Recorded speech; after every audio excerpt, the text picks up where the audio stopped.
यशवंतराव मोहिते कृष्णा सहकारी साखर कारखान्याच्या निवडणुकीसाठी आज जयवंतराव भोसले सहकार पॅनलच्या वतीने प्रचाराचा शुभारंभ करण्यात आला। रेड्रे बुद्रुक या ठिकाणी हा प्रचार शुभारंभ करण्यात आला। यावेळी माजी अध्यक्ष मदनराव मोहिते, याचबरोबर माजी अध्यक्ष डॉक्टर सुरेश भोसले, डॉक्टर अतुल भोसले यांच्यासह रेड्रे बुद्रुक परिसरातील सभासद मोठ्या संख्येने उपस्थित होते। यशवंतराव मोहिते कृष्णा सहकारी साखर कारखान्याच्या निवडणुकीमध्ये तिरंगी लढत होणार हे निश्चित झालं असून यामध्ये जयवंतराव भोसले सहकार पॅनलने आता प्रचारामध्ये प्रचंड आघाडी घेतलेली दिसते आणि याचाच एक भाग म्हणून प्रत्येक गट वाईज या ठिकाणी हा प्रचार शुभारंभाचा कार्यक्रम हा सुरू करण्यात आलेला आहे। आणि महत्त्वाचं म्हणजे आज रेड्रे बुद्रुक या ठिकाणी झालेला हा प्रचार शुभारंभामध्ये मोठ्या प्रमाणात सभासदांनी उपस्थिती दाखवली। यामध्ये डॉक्टर सुरेश भोसले यांनी मनोमिलनावर जोरदार टीका केली।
यशवंतराव भोसले सहकार पॅनलच्या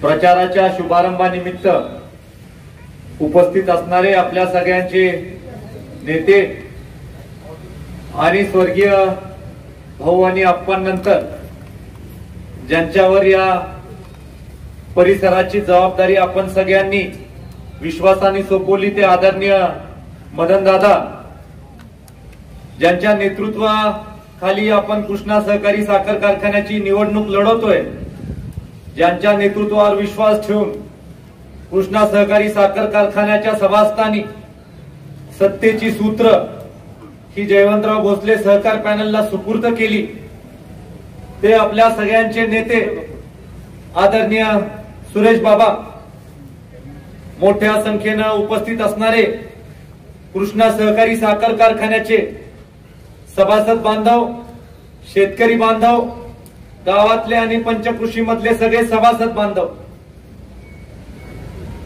आज या कार्यक्रमाच्या निमित्तानं उपस्थित राहत असताना एक वेगळा आनंद माझ्यासारख्या कार्यकर्त्याला होतो।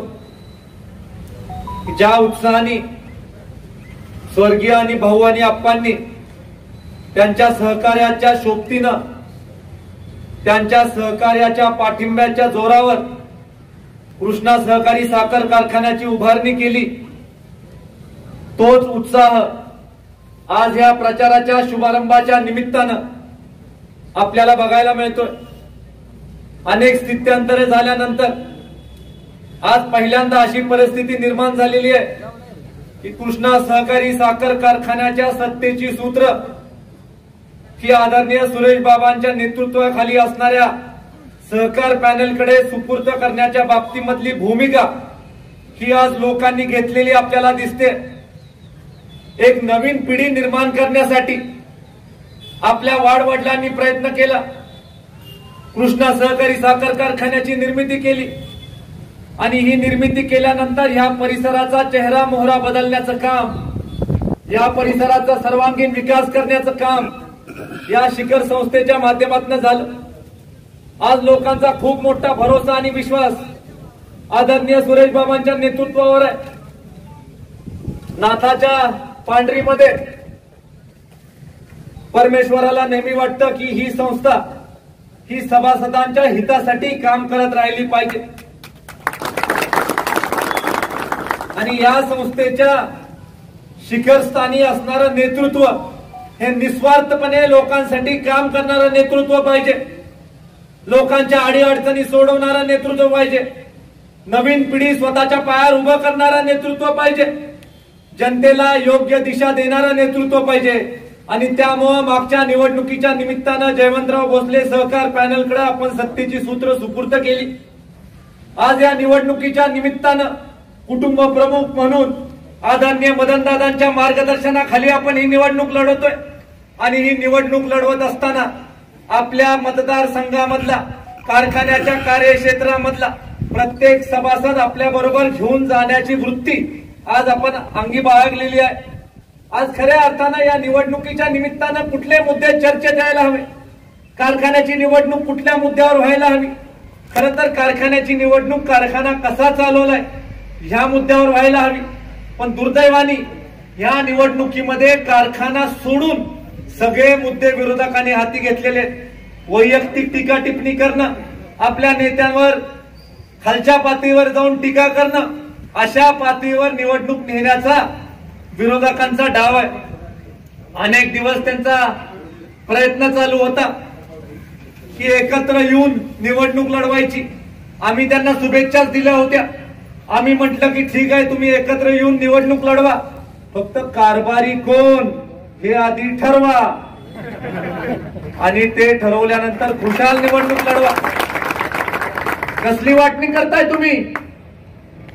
शेतकऱ्यासाठी आधारस्तंभ असणाऱ्या संस्थेची वाटणी करायला निघाला तुम्ही. चेअरमन अडीच वर्ष तुम्ही करायला निघाला होता. और इथल्याच्या ग्रामपंचायतीत सुद्धा असली वाटणी आपण करत नाही.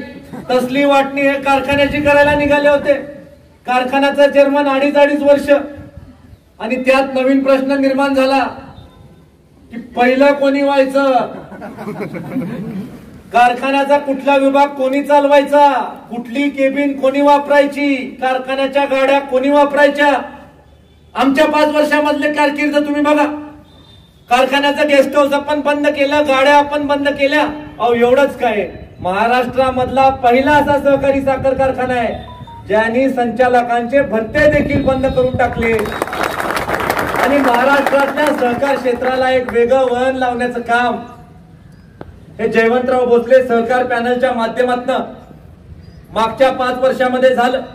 सातत्यानं उसाला 1 नंबरचा भाव दिला, प्रामाणिकपणे लोकांसाठी काम केलं. हे काम करत असताना शेतकऱ्याची उन्नती कशी होईल, शेतकऱ्याची प्रगती कशी होईल हा दृष्टिकोन ठेवून काम केलं. आणि हे काम करत असताना मनामध्ये कसलाही दुजाभाव न ठेवता सगळ्या सभासदांची सेवा करण्याचं काम केलं. ज्या वेळेला मागच्या वेळेस सत्तेची सूत्र आदरणीय सुरेश बाबांकडे आपण सोपवली, त्यावेळेला बाबांनी एका मुलाखतीमध्ये सांगितलं, बाबांनी सांगितलं की कारखान्याची निवडणूक लढेपर्यंत मी पॅनलचं नेतृत्व करत होतो, कारखान्याचा अध्यक्ष म्हणून मी सभासदांचं नेतृत्व करतोय. आणि त्यामध्ये आपला कोण, विरोधक कोण, त्यांचा कोण हे मी बघणार नाही. आणि सगळ्या कारखान्याच्या 47,000 सभासदांना न्याय देण्याची भूमिका आदरणीय सुरेश बाबांच्या माध्यमातून घेण्यात आली. आज या निवडणुकीच्या निमित्तानं परत एकदा आपल्याला संधी आलेली आहे. पूर्वीचा जो वैभवशाली काळ आपण बघितलेला आहे, भावाभावांच्या जोडीमधनं या परिसराची प्रगती होत पाहिलेला आहे आणि तो काळ परत येतोय असं आपल्याला दिसतंय. त्यामुळे ही निवडणूक आपल्याला मोठ्या मताधिक्यानं जिंकायची आहे. याच्यासाठी जयवंतराव भोसले सहकार पॅनलने आता तयारी करायला हवी. निवडणुकीच्या निमित्तानं आपण अत्यंत जिकिरीनं काम करणं गरजेचं आहे. निवडणूक म्हटलं की आरोप प्रत्यारोप होणार. आपल्या नेत्यांकडून कधीही खालच्या पातळीवरची टीका झालेली नाही, होणार नाही. आपण फक्त आपलं उद्दिष्ट काय, आपल्या सभासदांना आपण कुठं घेऊन जाणार, आपल्या सभासदांच्या मुलांना नवीन दिवस कसे चांगले दाखवणार, याच्यासाठी आपण ही निवडणूक लढवतोय. आणि ह्या निवडणुकीच्या निमित्तानं अनेक राजकीय शक्ती एकत्र आल्या.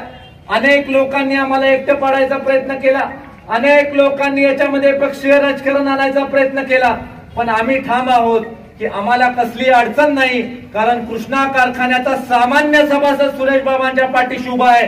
त्यामुळे आम्ही किती एक उभे. मला एक कळत नाही की स्वतःचे कारखाने असताना इथं लुडबुड करायची यांना गरज काय? यांना आपला कसा चांगला चालणार नाही एवढंच यांच्या डोक्यामध्ये, आणि त्यामुळे अनेक लोक इथं ढवळढवळ करायचा प्रयत्न करतात. पण शेवटी मच्छिंद्रनाथाच्या कृपेने चांगल्या पॅनलच्या पाठीशी, चांगल्या नेतृत्वाच्या पाठीशी आशीर्वाद उभा राहतो, आणि त्यामुळे चांगला आशीर्वाद आज जनतेने दिलेला आदरणीय सुरेश बाबांच्या पाठीशी उभा राहिल्यामुळे येणाऱ्या 29 तारखेला जयवंतराव भोसले सहकार पॅनेलचा विजय निश्चित आहे.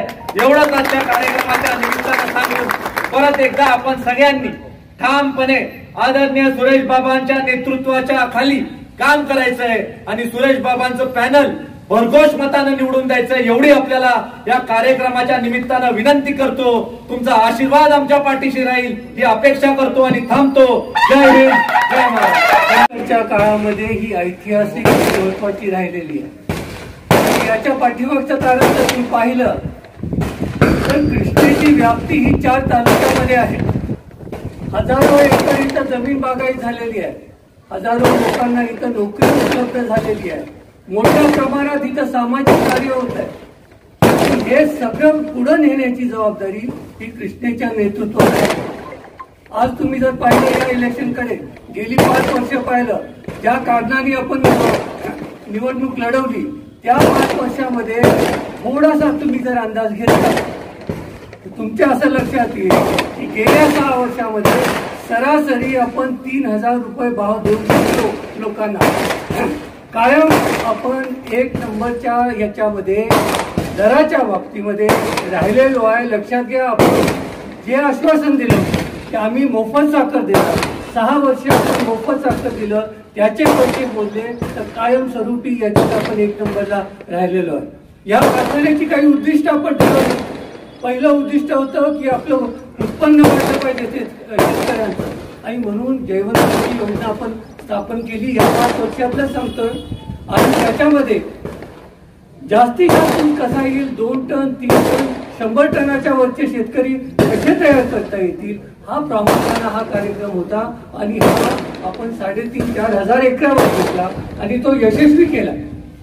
हे कार्य अजून पुढे न्यायचं आहे. 35,000 एकर जमीन आहे, 10% फक्त आपण आता लोकांच्यापर्यंत पोहोचलो. आणि ही जबाबदारी पुढचं जे वाटचाल आहे ह्या कारखान्याची त्याच्याबद्दल आपल्याला विचार करावा लागेल. आज स्पर्धेचं जग आहे. स्पर्धेमध्ये आपल्या कारखान्याला अनेक गोष्टी करायच्या आहेत, आणि त्या गोष्टी करण्यामध्ये ही आव्हान पेलण्यामध्ये कृष्णा कधीही कमी पडणार नाही.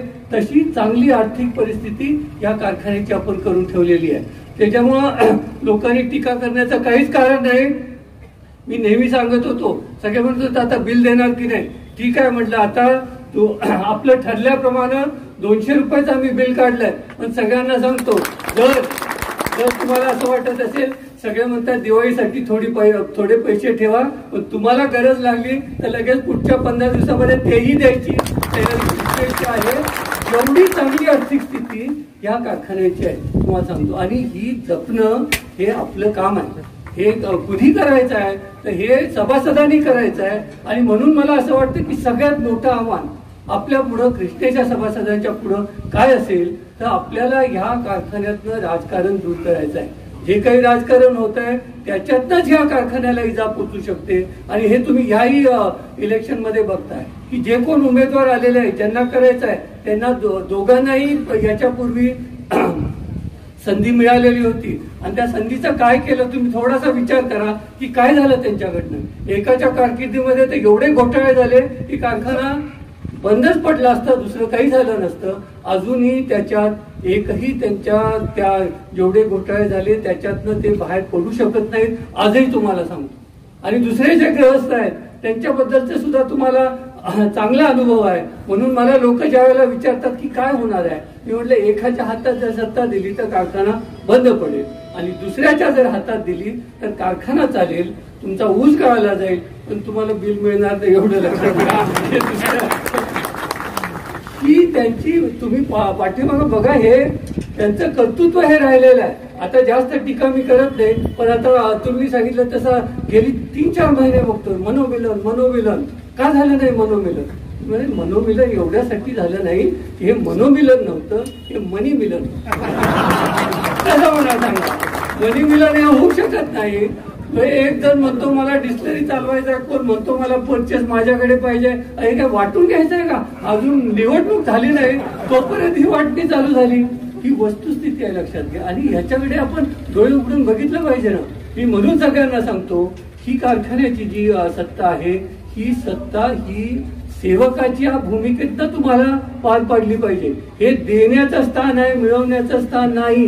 हे पहिल्यांदा लोकांच्या लक्षात आलं पाहिजे. आणि सगळ्या जनतेसाठी, हजारो लोकांच्यासाठी तुम्ही काम करता. हजारो लोकांचे संसार या संस्थेशी निगडीत आहेत. त्याचं संरक्षण करणं हे आपलं काम आहे. आणि ते प्रामाणिकपणे आपण केलंय. प्रामाणिकपणे इथून पुढं तुमची साथ घेऊन करणार आहे. एवढंच मी म्हणेन. कृष्णेचा निकाल काय आहे हे आपल्याला आजच स्पष्ट दिसतोय. आणि तो स्पष्ट दिसण्यापेक्षा तो लोकांच्या हृदयातनं मनातनं तो बाहेर पडतोय. त्याच्यामुळं चिंता करायचं काहीच कारण नाही आहे. परंतु कारखान्याची जोपासना करणं, कारखान्यात योग्य तऱ्हेनं चालवण्याची जबाबदारी आमच्यापेक्षा, लक्षात घ्या, सभासदांची राहते. म्हणून योग्य निवड करणं हे तुमच्या हातात आहे. मताचा मोठा अधिकार आहे आपल्याला दिलेला, हे तुम्ही विसरू नका. जबाबदारीनं आपण करणं आणि आपलं हे काम पुढे नेणं ही तुमची जबाबदारी इथून पुढच्या काळामध्ये राहणार आहे. आपला जास्त वेळ घेत नाही. याच्यानंतर मदनदादा आपल्याला मार्गदर्शन करतील. आपल्या सर्वांचे ते आता होत गेलं, म्हणजे त्यांचा दोष नाहीये, तो अगदी भाऊच्या काळापासूनचा दोष आहे. भाऊनी त्यांना संधी दिली, सगळं ठीक झालं, परंतु काही करता आलं नाही. शेवटी कसं आहे की मनुष्य खुर्चीत बसल्यानंतर ती खुर्ची सभासदांसाठी आहे, माणसांसाठी आहे, त्याच्यासाठी आपण काहीतरी केलं पाहिजे. हे ज्यांनी केलं नाही ते लोक ह्याच्यामध्ये आता उठते. आज 4-4.5 महिने झाले. मी म्हटलं इतका कालावधी झाला कसं काय. परंतु कसं आहे की इतका कालावधी झाल्यानंतर यांचं जे सगळं चाललं होतं, ते कसं आहे, सहकारी संस्था आहे, कारखाना एक आदर्श कारखाना म्हणून सांगितलं, त्याच्यासाठी योगदान भाऊ आप्पांच्या पासून झालंय. आम्हा मंडळीने आम्ही सुद्धा त्याच्यामध्ये योगदान दिलेलंच आहे. म्हणजे चांगलं करण्यासाठी योगदान दिलेलं आहे. आज ही सगळी मंडळी जी आलेली आहेत, की कुठल्या कारखान्यामध्ये असं घडतं सांगा? सह्याद्रीमध्ये घडतं का? तुम्ही जाता का? तुम्हाला कोण विचारतं का तिथं की तुमचे किती घेऊ? ते बाकीचे येतात. आता सगळ्यांची नावं घेण्यात काय अर्थ नाही. यांनी सगळ्यांनी ते भागी बोकड आपल्याला सर्वांना माहिती. भागी बोकड काय प्रकार असतो? ते भागी बोकड पाडलं तर तुला किती, तुला किती, तुला किती, तुला किती. त्याच्यामध्ये ज्याच्यामध्ये ते आतडी कोतळा आला त्याने सांगितले की मला काही बंधन नाही. त्याने अंग काढून घेतलं. फार चांगलं झालं. मी सुरुवातीपासून सांगत होतो, आता 4-5 महिने समज नाहीये. घरातलीच मंडळी काय करावं काय नाही हे सुरेशने सुद्धा सांगितलं. फार चांगलं सांगितलं की चांगला चालवतील कारखाना. परंतु कसं आहे की राजकीय ज्ञान सुद्धा थोडंफार असावं लागतं. सर्वांना बरोबर घेऊन जाण्याची प्रवृत्ती पाहिजे. सर्वांना बरोबर घेऊन हा कारखाना तो सभासदासाठी चालवायचा असतो हे लक्षात ठेवलं पाहिजे. परंतु काही गोष्टी घडतात त्या घडल्या पाहिजेत. की तुम्ही सांगितले की एखादी कारकीर्द इतकी गाजली की आता ते सुटू शकत नाहीत. परंतु असं सुद्धा घडलं पाहिजे. त्याशिवाय लोकांना सुद्धा कळलं पाहिजे की असं करता कामा नये. हे झालं, हे सगळं झालं तर टीकाटिप्पणी, इथून पुढे टीकाटिप्पणी हे होत राहणार नक्की, ते झाल्या पाहिजेत. परंतु दुर्दैवानं आता करोनामुळे आपल्याला इतक्या गोष्टी आता करता सुद्धा येतील का शंका आहे. परंतु तुम्ही लोकांनी सगळ्या गोष्टी लक्षात ठेवल्या पाहिजे की या कारखान्यामध्ये हा कारखाना ताब्यात राहिल्यानंतर मग कोणाचे असू देत, आप्पांच्या असू देत, माझ्या असू देत, आता सुरेशच्या ताब्यात आहेत, सगळ्याच्या सभासदांचं हित कोण पाहतं हे पाहिलं पाहिजे. आता तुम्ही सगळे मंडळी ह्या काय जुनी मंडळी असतील त्यात हजर. पूर्वी चव्हाण साहेब प्रत्येक कार्यक्रमाला यायचे. आमच्या गावात गोडाचं उद्घाटन करायचं चव्हाण साहेब आले होते. म्हणजे ज्या ठिकाणी चांगलं चाललंय त्या ठिकाणी सगळी नेते मंडळी येऊन गेले. एका वेळी 7-8 मंत्री यायच्या ठिकाणी. आणि चव्हाण साहेबांचं भाषण तुम्ही ऐकलं नसेल, तुम्ही दुर्दैव आहात. आम्ही ऐकलेलं ते भाषण की 15 मिनिटातच भाषण करणार. पण भाऊंचं 2.5-3 तासाचं भाषण, त्यांचं 15 मिनिटाचं भाषण हे एक होणार. इतकं ती व्यवस्थित समजून सांगायची. ते आपण सांगायचे की जयवंतराव तुम्ही हे जी विकासाची केंद्र उभा केलेली आहेत, म्हणजे केंद्र तुम्हाला माहिती आहे की शाळा आहेत, पोल्ट्री आहे, मयूर आहे, तुमची फीडमिल आहे, संघ आहे, अनेक आता दवाखाना आहे, कॉलेजेस आहेत, सगळं हे तुम्ही जे सगळं जे उभा केलेलं आहे हे याचं विकेंद्रीकरण झालं पाहिजे. म्हणजे हे इतर भागात गेलं म्हणजे आलेले सगळे मंडळी त्यांचं कान टोचण्याचं ते काम करायचं. म्हणजे इतक्या मोठ्या माणसाने चांगला सल्ला दिल्यानंतर तो अंमलात आणण्याचं काम इथून पुढच्या या पिढीवरती पडलेलं आहे. आता सुरेश माझी अवस्था थोडीशी वाईटच झालेली आहे. येताना प्रत्येक जण येतो खोचक प्रश्न विचारतो, तुम्हाला किती सुट्टे मिळाले? मी बटन खात नाही, मी बटनच खात नाही, त्यामुळे तो भागी मी इथं आलो ते फक्त एका उद्देशाने आलो की आता आमच्या घरामध्ये तरणा बांड म्हणा, उत्साही म्हणा, होतकरू म्हणा, आता अतुलच आहे. त्याला फक्त आमदार करण्यासाठी आणि आल्यानंतर पुन्हा चांगल्या गोष्टीमध्ये असं गुंतत इतका गुंतत गेलो की त्यातनं बाहेर पडणं शक्य नाही आणि पडणार नाही. माझ्या मनाची काही गोष्टी ठरवल्यात, काही लोकांचा आदर्श माझ्यासमोर आहे की मी वयाच्या 75 नंतर कुठल्याही ह्याच्यामध्ये भाग घेणार नाही. सुरेशला सांगितलं, आपल्या सोसायटीमध्ये सांगितलं की मला आता काही इच्छा राहिली नाही, मला सगळी पदं मिळालेली आहेत, परंतु येते ना माणसं काय करायचं का म्हटलं तोंड फाटत इतका प्रचार केलेला आहे, आता मी उलट सांगू करायला करत नाही. आणि तुम्हालाही कुणी सांगितलं असेल, पेपरमध्ये येतात पेपरवाल्याचा तो धंदा आहे की लावालावी करायचा. म्हणजे मदनदादांना सहकार पॅनलमध्ये संधी मिळाली नाही, त्यांना ह्याच्यामध्ये पॅनलमध्ये संधी मिळाली नाही. आणि मला आतापर्यंत संधी मिळाली, मी पॅनल केलेलं आहे, निवडून आलेलो आहे, मी एकाला निवडून आणून त्याला चेअरमन सुद्धा केलेलं आहे. माझी इच्छा राहिलेली नाहीये, फक्त चांगलं व्हावं. कारण तुम्हा आमचा सगळ्यांचा प्रपंच हा पूर्णपणे शेतीवरती अवलंबून आहे. आणि शेतीवरती अवलंबून आहे म्हटल्यानंतर कारखाना चांगला हा चाललाच पाहिजे. मगाशी सूर्यने सांगितले की माझी सरासरी काढा, मी 3000च्या दरम्यान दर देतो. 3000 दर म्हटल्यानंतर माझ्यासारखा बांधाचा शेतकरी सुद्धा ऊस चांगला पिकवतो आणि चांगला टनेज काढतो.